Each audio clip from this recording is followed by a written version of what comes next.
I guess we're gonna start off with this right out of the bat. Casper Crows, welcome to La Boda Yo. Um, we have today a very special guest. We're trying to talk about what Casper has done with the Aliza game, but I'm pretty sure he'll have some time to let us know that there's some other stuff coming. So Casper, first off, I want to, tell you. I think I already told you before we started recording, but congrats on the Aliza game. I think we should get more games like this. The game has such a distinct aesthetic that really, really stands out. There's a lot of people that was recommending this game for me for a while, and I don't know. I see a lot of influences in maybe the shaping of the vision that Aliza came to be after that. It gives me hints of that vibes of that PS1 era of survival horror, but at the same time, it gives me like Alice in Wonderland vibes. So I don't know. I'm just gonna let you go with it. Can you tell us more how that vision came to be? So I think it started with the idea to mix the first Resident Evil with Alice. Oh, But actually, quickly after that, I moved away from Alice because I know all the way in the beginning, a lot of people were complaining.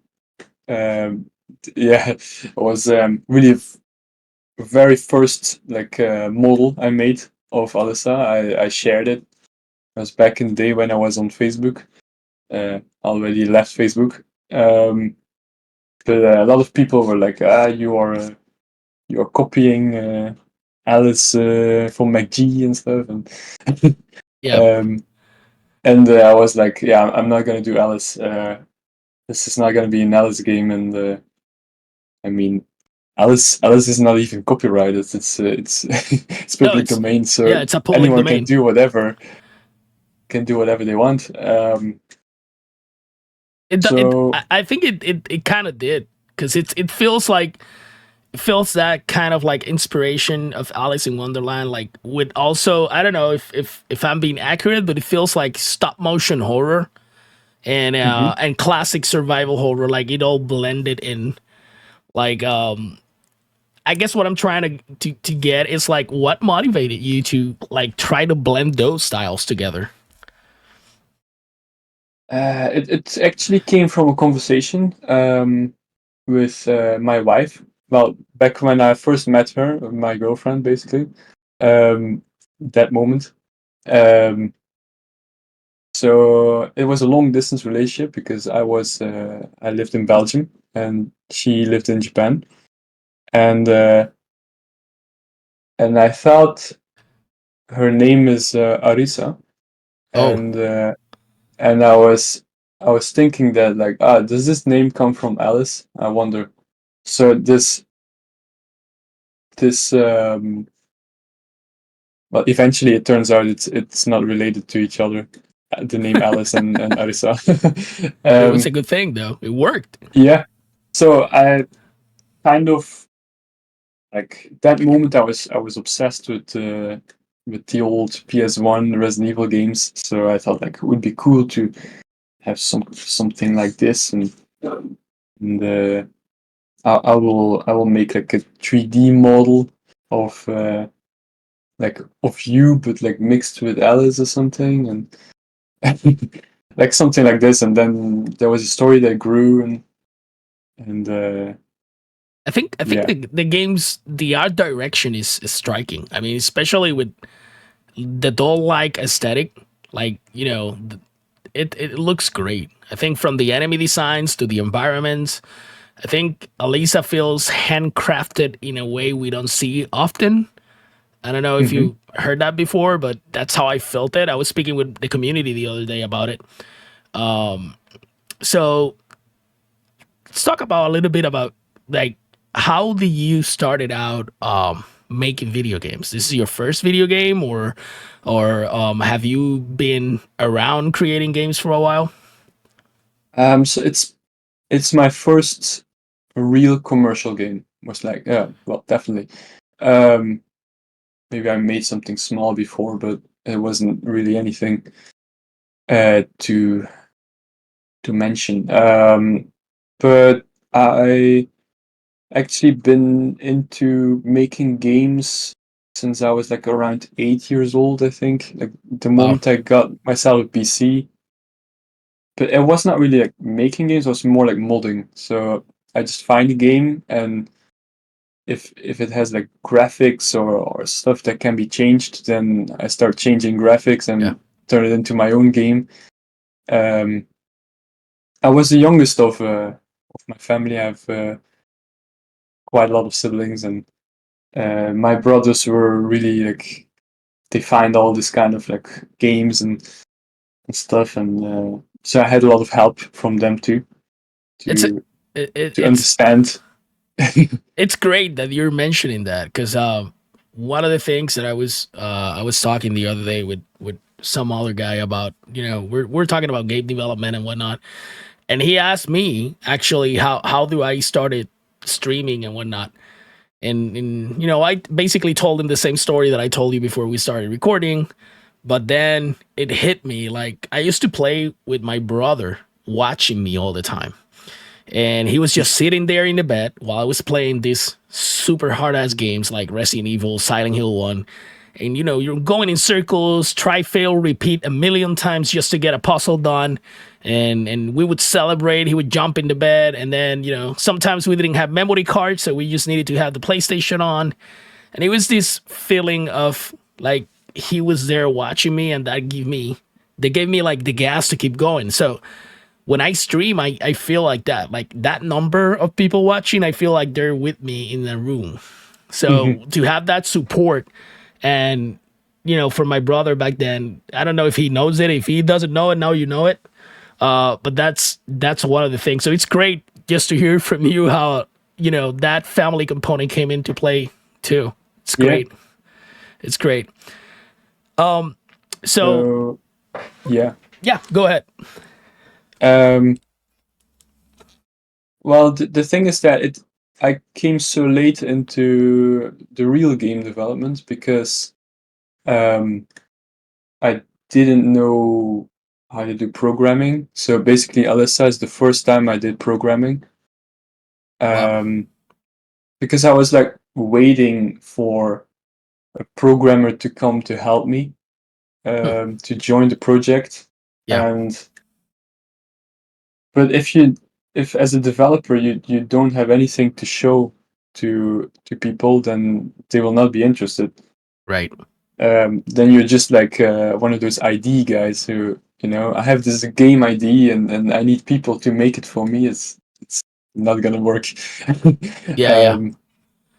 Yeah. um, why would somebody invest their time in some unknown guy's project? But anyway, once I got um, programmer to help me, Okay.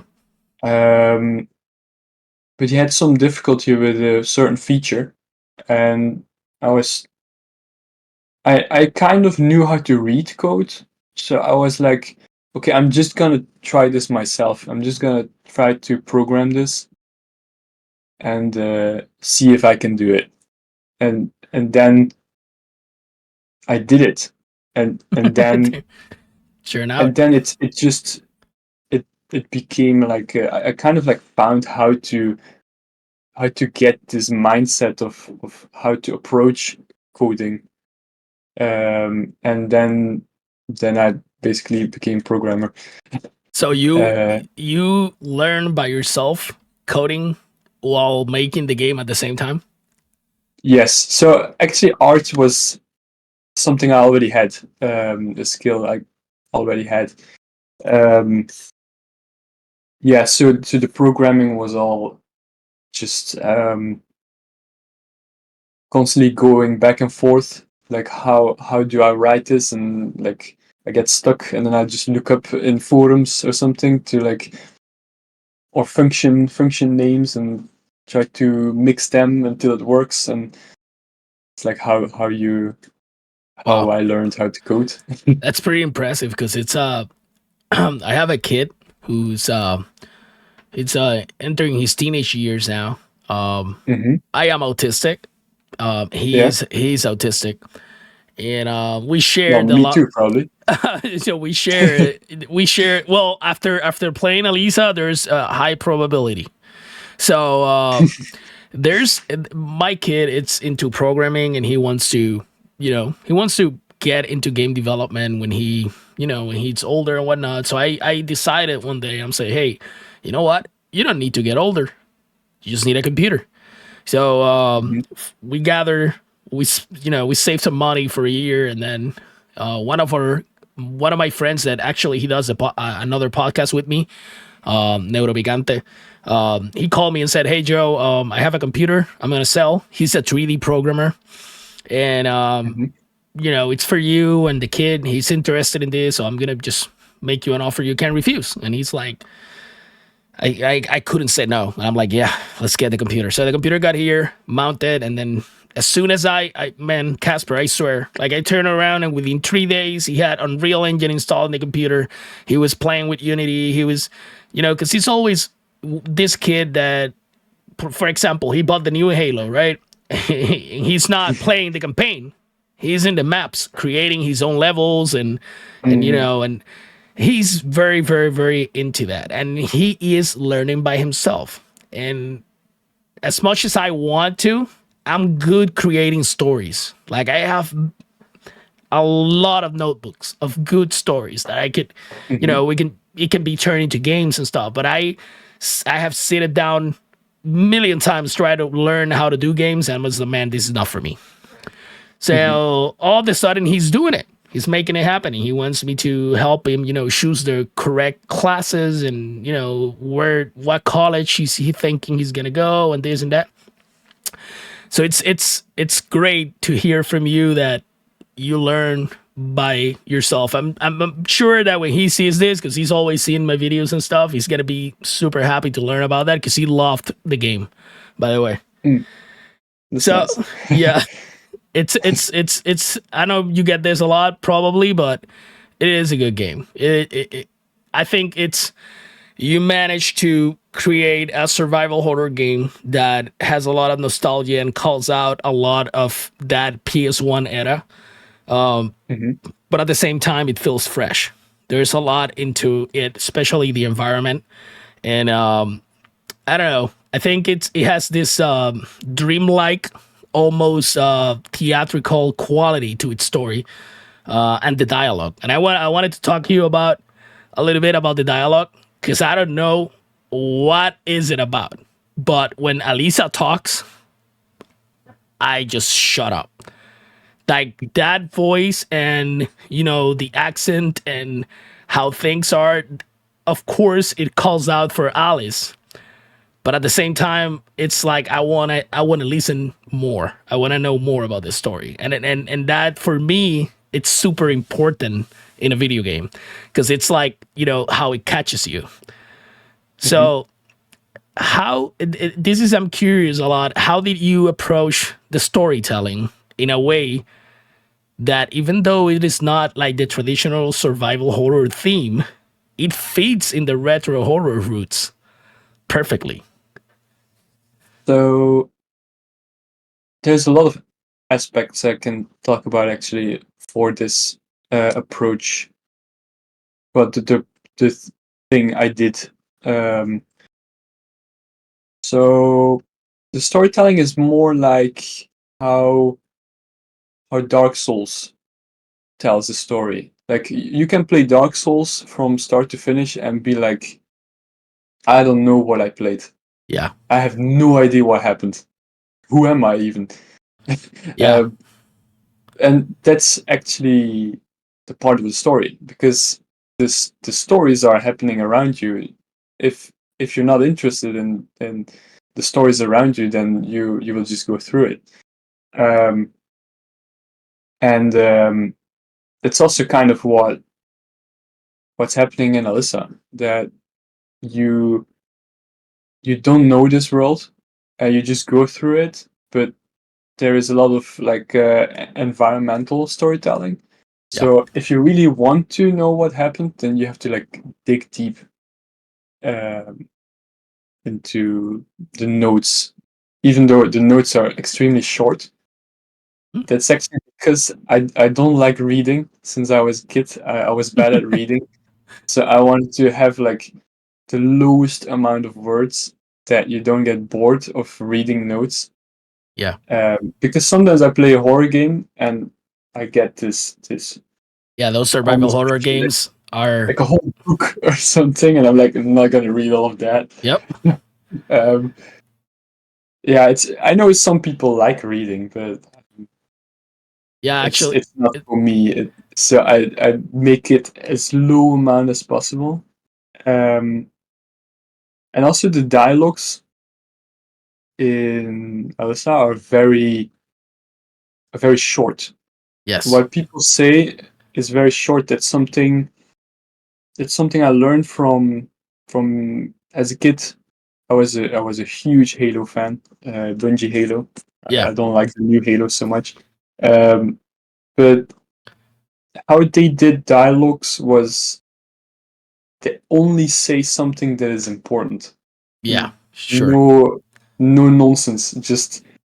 Just only what's important. So it's like a whole dialogue, but you strip it down to only what's important. Yeah. And this is kind of what I did. So every sentence is of importance, unless it's a joke. That's fine. Yeah. um, Yeah. I have this. There's a very deliberate style, like to the way the characters speak and interact. Almost like an old European fantasy film. It has that. I don't know. I remember at one point when you fight Ed, and then he comes out as a puppet, and Alisa tells him like, but you killed me. She goes like, you don't look so dead. yeah, That line, that was a punch through my heart, bro. I was like, oh, this is so good. I think you were watching me when you were watching the stream when that happened. yeah, yeah, I'm like, yeah. man, this is so good. It's so good. And then the puppet interaction, like it's like I was telling my wife before we started recording, I was like, I'm gonna make sure Casper knows that I love Alisa's voice. Like the voice acting behind it, for me, it's because I'm a fan of like those old like fantasy, like Alice in Wonderland and even The Wizard of Oz, like that type of art. It's for me, it's one of the best things ever, because it has that childish, cartoonish thing into it, but at the same time, there's so much darkness in there. At the same time, it's Mhm. great. It's great. I think I was gonna ask you like how long was the whole process? Of making the game Yeah. um, was about 4 to 5 years actually. Wow. Uh, so the first 2 years was more like hobby, Okay. and then it was 1 year of grinding to get like a demo and stuff. Then I started the Kickstarter, and then about 2 years, 1.5 years or something, and then I finally released, but I was like out of budget, so I had to like rush, and I wasn't perfect, so I wanted to. Then I spent I think like another year trying to make this game better than it was. Then I did a huge update to add everything that I could not add to the game, Yeah. and that was the developer's cut. Yeah, I didn't call it the director's cut because Oh, the developers I got. had the developer's cut. Yeah, I saw. um, yeah, it's a silly joke, um, but also about the voice. Arisa, who did the voice of Alyssa, Yeah. she did not like voice acting at all. So Also, she was doing the voice against her. Like against her will. she was really Also, your wife stressed did the about voice this. acting. Yeah, yeah, she really did not like it, but we went through with it. Well, Tall Harry was awesome still. So I was I know that you already basically I had this question because I usually like to know like about gameplay mechanics, right? Hmm. So there's definitely already answered half of this. Like when you told me like you just wanted to mix Resident Evil 1 with Alice and this and that at the beginning. But the game, it Mhm. leans into that classic survival horror mechanics, but it has some fresh twist to it too, like Yeah. tank controls, limited resources, which I think that it's phenomenal the way that you put in the store and everything. But at the same time, you actually have to grind for those tooth wheels. Hmm. That methodical combat that I tell you, like, I don't know what that dude is like. He looks like a cricket, but like an Amish, and he keeps jumping at me. I haven't figured that one out. I just run, and I know that I need to, like, corner him. And once I get a corner, it's easier. But I think the methodical combat behind it, like every enemy has something distinctive that you need to do. Like Hmm. that specific part when you get into that, you're in the house or dimension, and you get to the circus area after the swings that hit me like 3 times, Hmm. and you have that circus music that comes out, and then there's like this guys going around like in the big wheels, and it took me like 7 times in a stream to figure out if I cornered them, this is gonna be easier. So I think the whole design, the gameplay mechanics and that gameplay loop is great. But at the same time, like, I was talking with my community the other night, Aliza brings its own flavor. So it doesn't feel like, because I'm going to touch this subject because it's like one of the things that me as a survival horror enthusiast, I get a little bit of, I don't like it when I see those kind of comments. But you always go in, and when there's like a survival horror game that is coming out, even if it's indie, the first thing that, like, people that are reviewing it tell you, it's like, oh, this is the new Resident Evil. Hmm. This is the new Silent Hill. This is, I don't like doing that. I like playing games and come up with my own, like, review, my own opinion about them. Hmm. And that's one of the stamps of our community and La Bóveda. What I've tried to build, we call it the House of Survival Horror. That's it, but it's in Spanish, La Casa del Survival Horror. That's like the programming that you saw the other day, the stream. Hmm. So Alisa brings its own flavor. So how do you balance that old school mechanics with those new ideas that you brought in that we're talking about?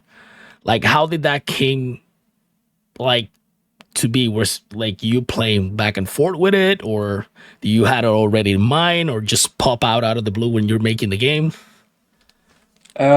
So I play so many different games actually.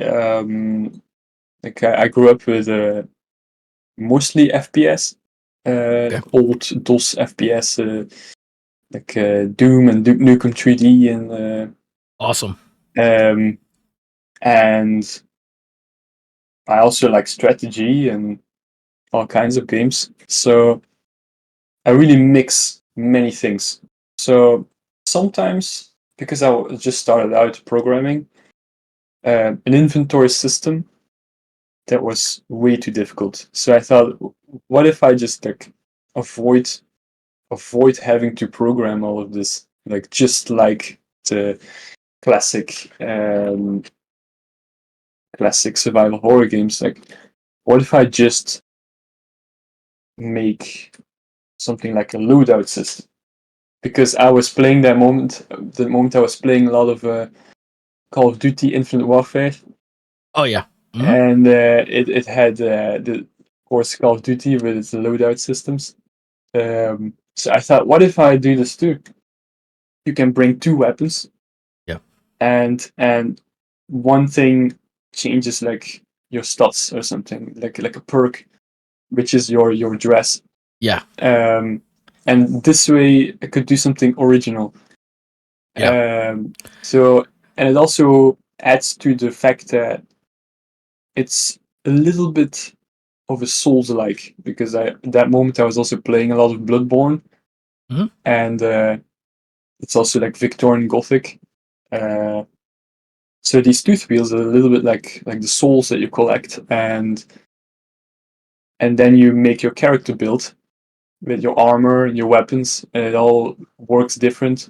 So I wanted to give the player like a fun way to go through the game. Like every time you can maybe challenge yourself to like, okay, this time I'm gonna go through the whole game with just a hammer or something.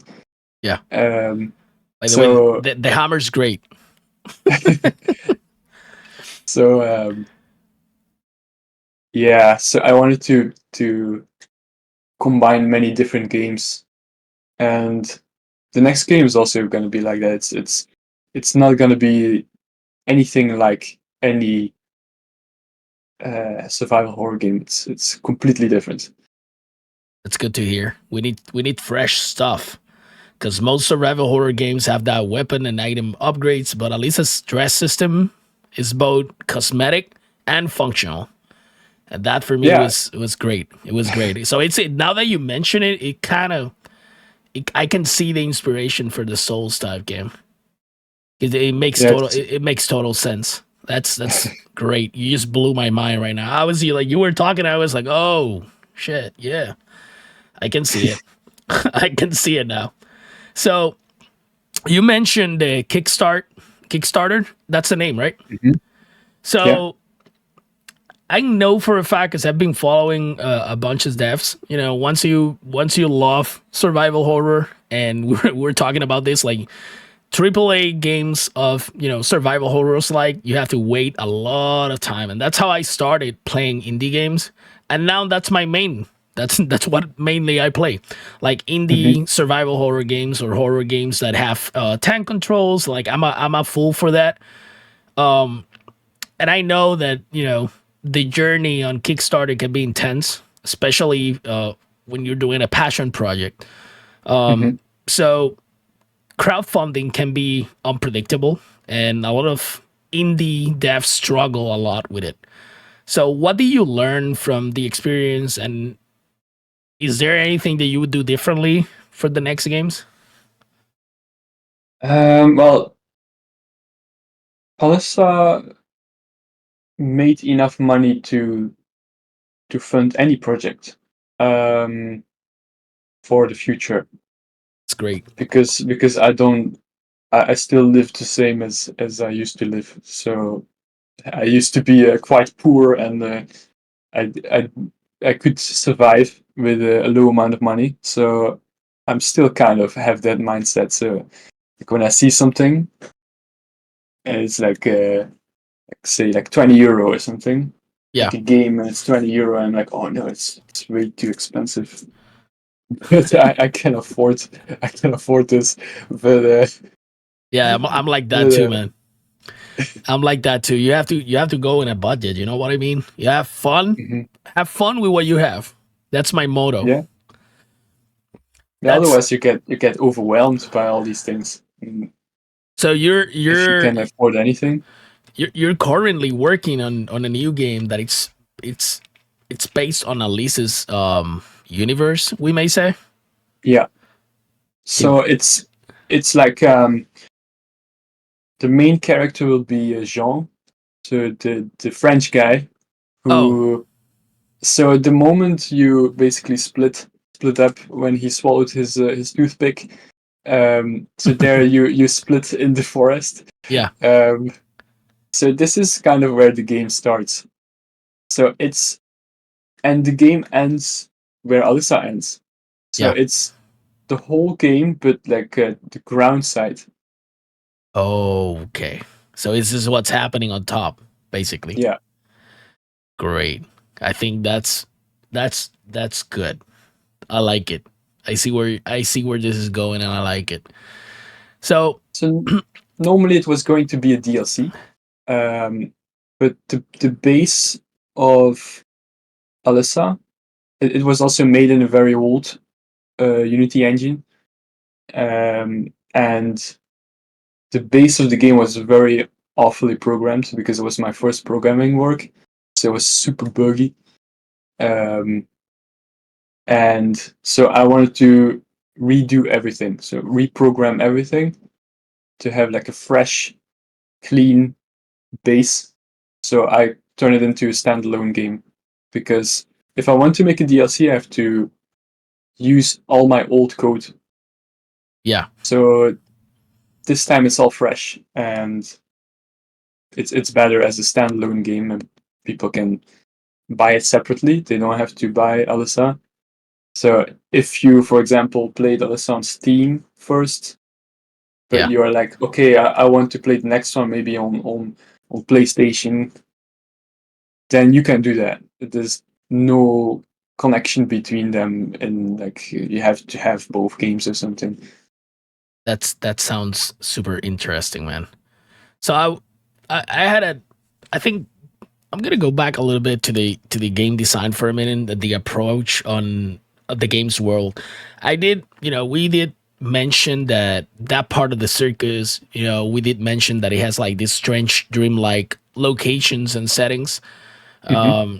But I did notice that there was like a mechanical element in Elisa, especially with the two wheels and the machine from Ed that was spinning and throwing punches around. It feel like a little bit of steampunk in there. Yeah, We're it's more like a Clockwork Punk, clockwork. probably. Yeah, Yeah. that's there. There we go. So how did you where you got the influence for that? Well, I thought like back in the old days, maybe Victorian era, they I think that was mostly their technology, like clocks, and if they make some kind of like mechanical dolls that move, Yeah, it must be with like these gears and stuff and the winding mechanism. Um, so it's basically this. It's like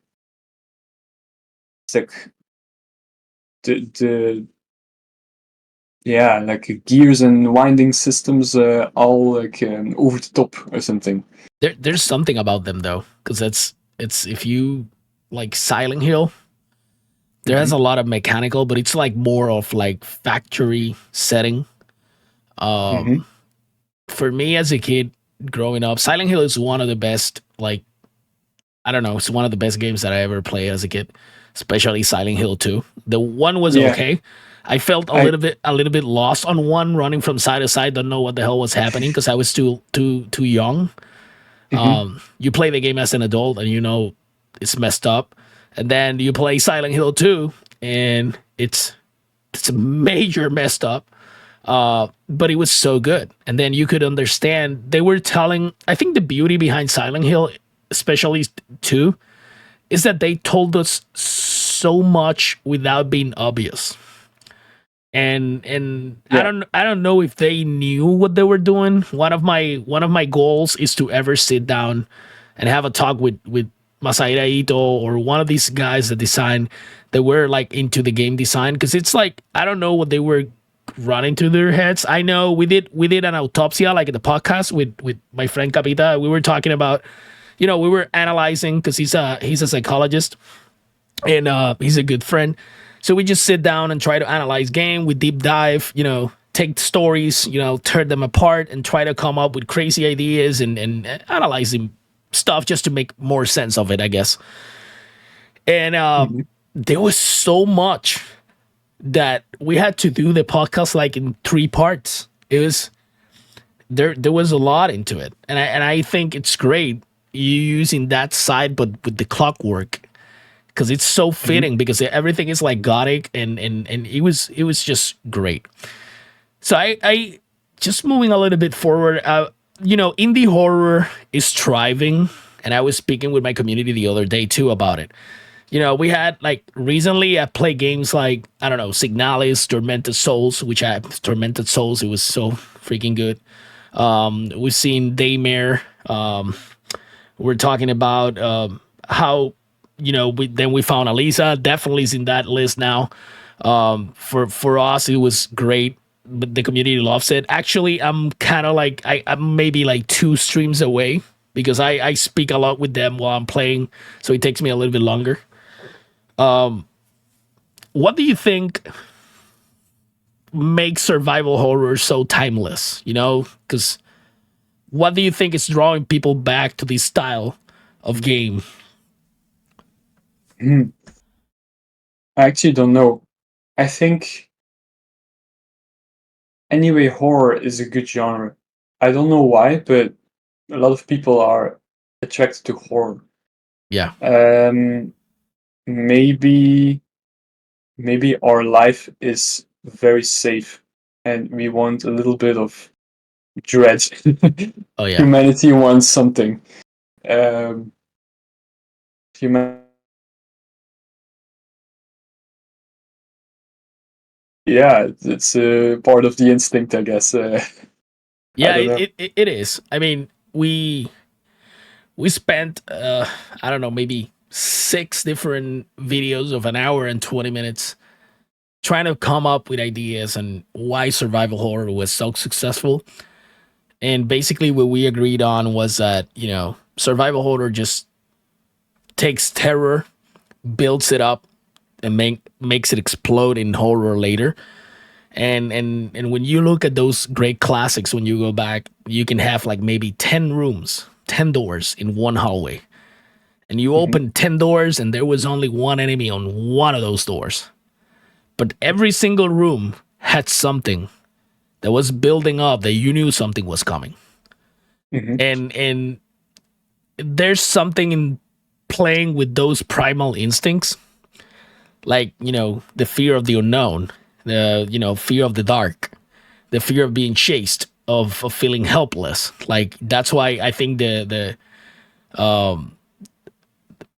I keep forgetting the name in English, but in Spanish is perseguidores, like the tyrant, like Nemesis, Mhm. like the giant doll in your in Yeah. Alisa.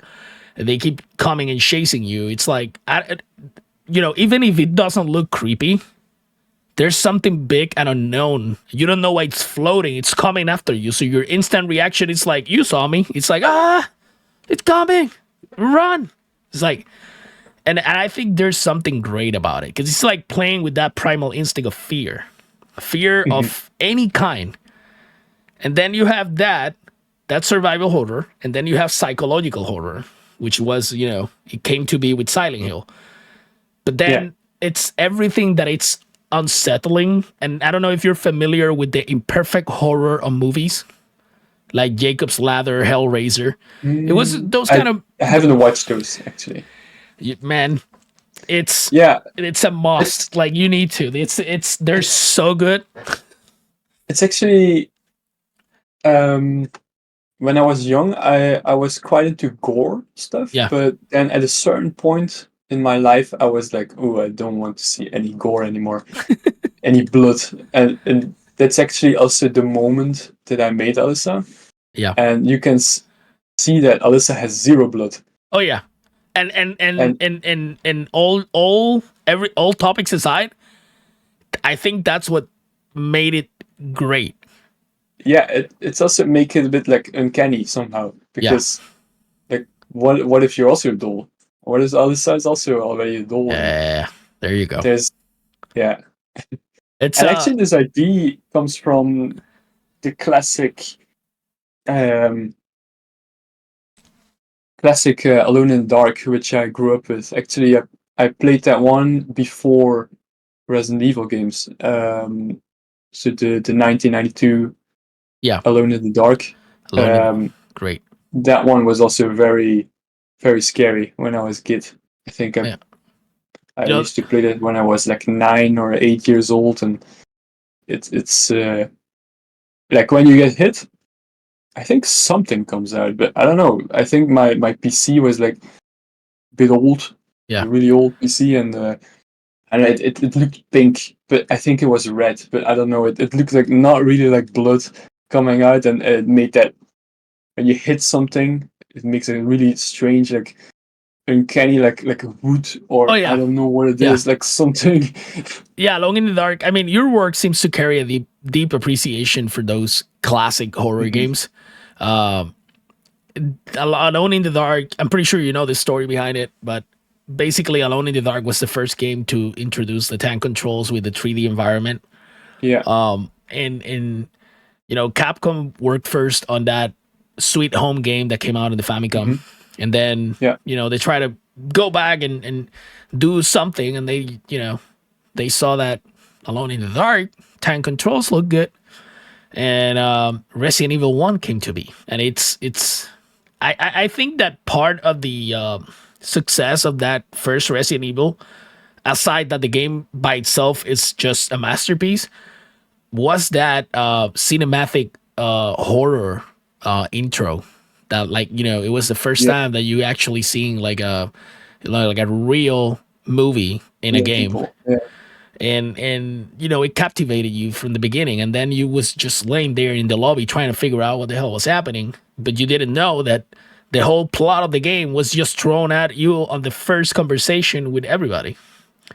And I think it was just that. And then 2 came out, which in my opinion is one of the best games of survival horror ever made. Resident Evil Hmm. 2 is just so freaking great. I don't know, there's something to it. Like, I've been trying for a long time, trying to figure out why I love this genre that much. And I don't know if you can see my background, but it got to a point. It's full of Resident Evil. Yeah, it's everything, man. I have all the old games from the PlayStation 1 era, including the Clock Towers, and then PlayStation 2 came out, and we call it here in La Bóveda the golden age of survival Hmm. horror, because PlayStation 2, even though it didn't have those classics from Resident Evil 1, 2, 3, and Silent Hill 1 and all those games, I believe that PlayStation 2, they did a really good job on it. Like, we have Hunting Ground, Rule of Rose. There's a bunch. And then the Clock Tower 3 and Siren came in. And, Yeah. Silent Hill 2, Silent Hill 3. That sequence, Silent Hill 2 and 3, that was flawless. I love it. And then Silent Hill 4, it's not, people don't like it that much. And for me, I love it a lot. I like it. I like it. There's a lot of other games that people don't love, and like Silent Hill Origins and even Downpour, and I enjoy them because I love character development and that long format of storytelling. For me, Hmm. that's part of a great horror game. I I wanted to ask you about how, because I went over what you're doing with this Alisa Departing. That's the name of the new game, right? Yeah. So I've seen that. Is it gonna have like multiplayer? Yeah. So you can play the whole story mode in co-op, Yeah. split screen, and online. There's no online function, Okay. but Steam has a built-in function to share your game, and this way you can play over internet. Um, so if you want to play over internet, then the Steam version will be the only one, the only version to do that. Yeah. But I might add extra mini games to the game, so not only story mode, and these will also have multiplayer. Well, shifting from single player survival horror to multiplayer, it's a big Yeah, leap. It's there's a actually in Alyssa, there is the other doll. I don't know if you know the other doll called Elise. I yes. There's Yeah. So Elise helps you with the you can help you with two of the bosses, with Flora and Edith. Yes. Yes. And actually, I wanted to make co-op in Alyssa that the second player would have been Elise, and but because of budget and yeah, it was too difficult. She just became a character in the story. So I wanted to have Elise being like plays completely different, like some kind of like cyborg that you can, she's a doll and Yeah. change body parts or something. Um, Compared to Alyssa. It's a. I Yeah. I believe that Alisa carved out a unique niche, and you develop a following on the game. Hmm. Do you plan to stay in this space, like, survival horror, or do you see yourself experimenting with new genres? I will probably not always do survival horror since I was quite an FPS guy.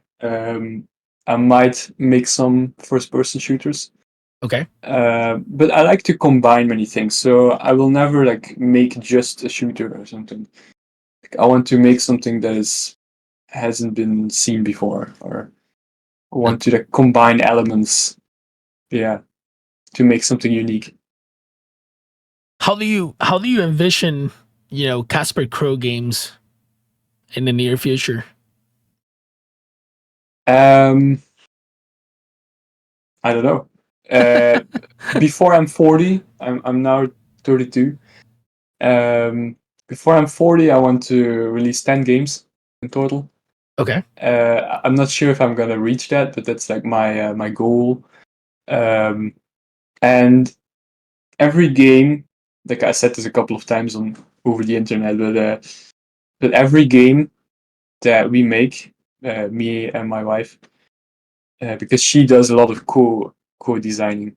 Um, the games wouldn't be as great if she didn't help me. Shut. Because sometimes I design something, and then she says something, she comments on something like you should do this or this, and it's just so much better. I Um, think you and me share that. We're lucky people. My wife always helps me out with, when I'm designing stuff for the channel or I'm thinking and brainstorming stuff, she always comes and gives me the great ideas ever. that's how it should be, right? Yeah. We, The supporting, yeah. the good support. Totally agree, um, man. yeah.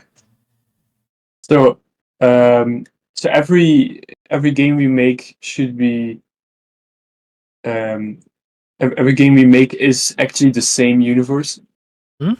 So even if it's sci-fi, even if it's historical, everything is the same world. So everything that happened in Alisa happened if it's sci-fi or something. So even if it's in space, it's all based on what happened in Alisa. Wow. That's great. So That's a everything, great vision though. yeah. So everything is like a huge puzzle. So if we made many games, people can play each game as a separate game and it works. But if you play all of them, you feel like everything's connected. And that's why in Alisa you have a couple of things that aren't explained, but it will be explained someday in a different game. It's like often you see this manner of tides being mentioned. Yeah. This is something that will be explained in a different game.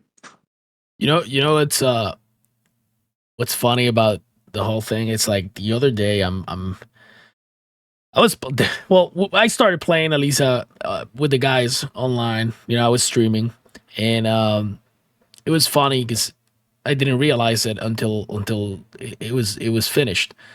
And then when I entered that room, when there's the big cage and there's the big doll, the mother, Mhm. I look at her. She comes out of there, and I'm like, I felt this before. Like I've I don't know. It was weird. And then one of the guys is like, "What year this game came out?" And I'm like, 2021, I guess. And they're like, they're all doing the math and stuff in their heads, and it's like, huh, she's huge. And I'm like, I know, right? And they'd be like, yeah. And when you get to those points where you feel I've been here before, even if it's Mhm. because there's a resemblance and on something in another game, but it's still fresh. And this game Mhm. came out first of like one of the guys were saying like, oh, she looks like Alcina from Resident Evil Village, and I'm like, bro, this was in development earlier than that. Yeah, So indeed.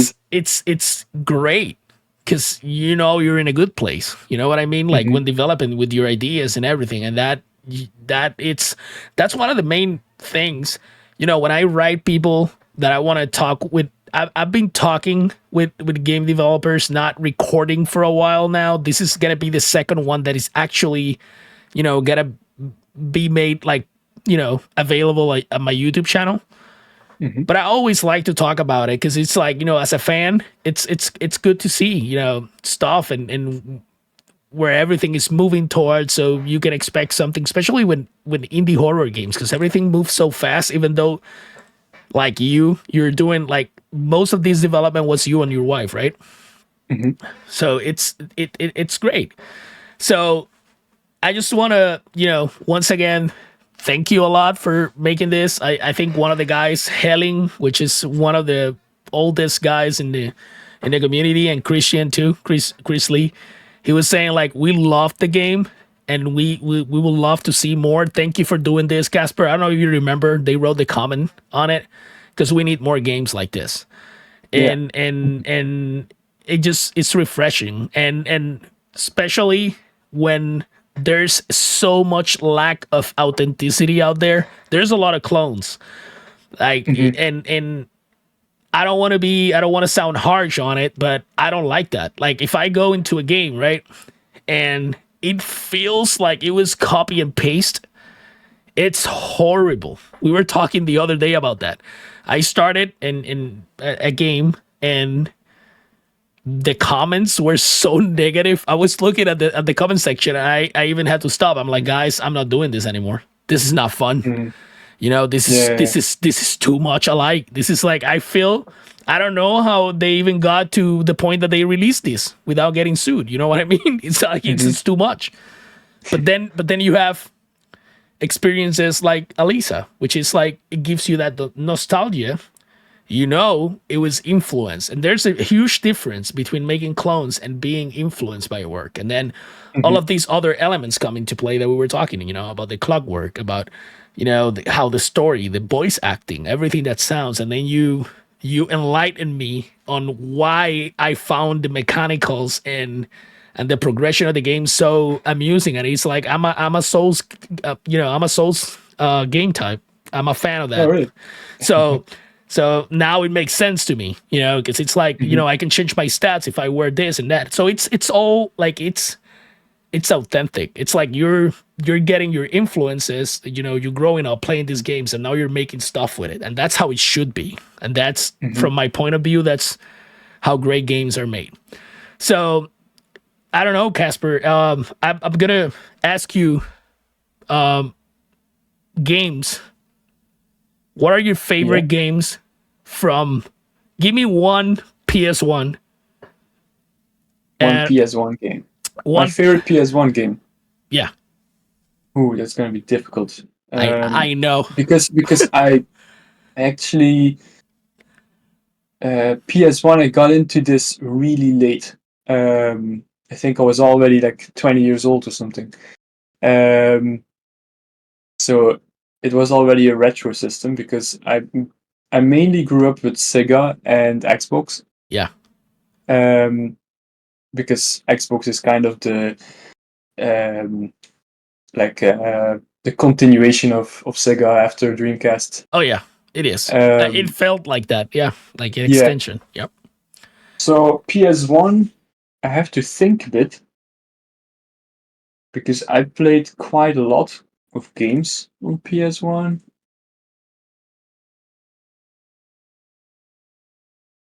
I could probably have some in my closet. It's a difficult one for PS1. I love making these questions, man. Like yeah, I'm picking your brains, and you're all over scattered all over the place trying to gather your thoughts. I'm going to take a look in my closet next to me what I have here for PS1.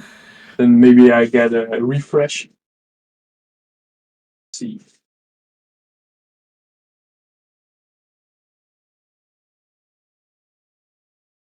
Like the tension music building up.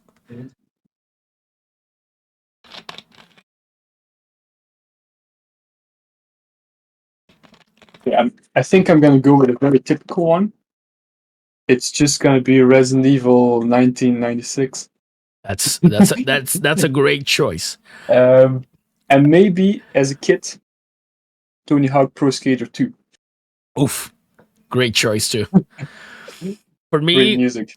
PlayStation 1 for Joe, Resident Evil 2. Oh yeah. Um, and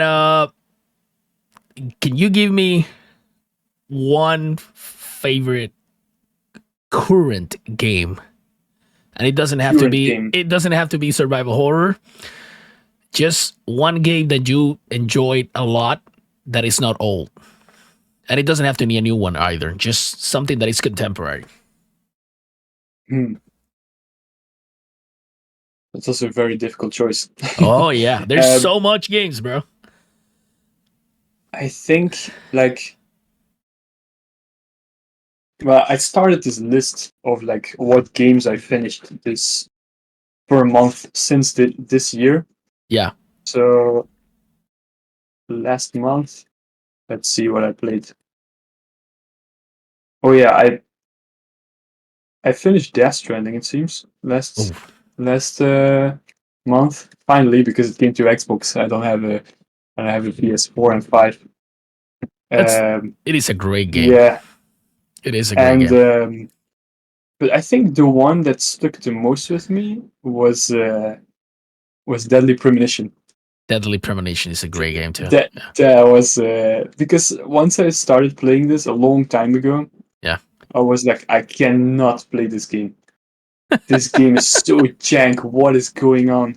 And then I pushed myself many years later, last month. I was like, I'm just gonna push myself through this, and we'll see how it turns out.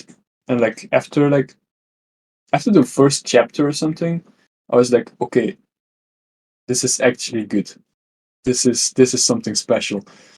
And There's there, the there more yeah, by the end, there's some peak character development there.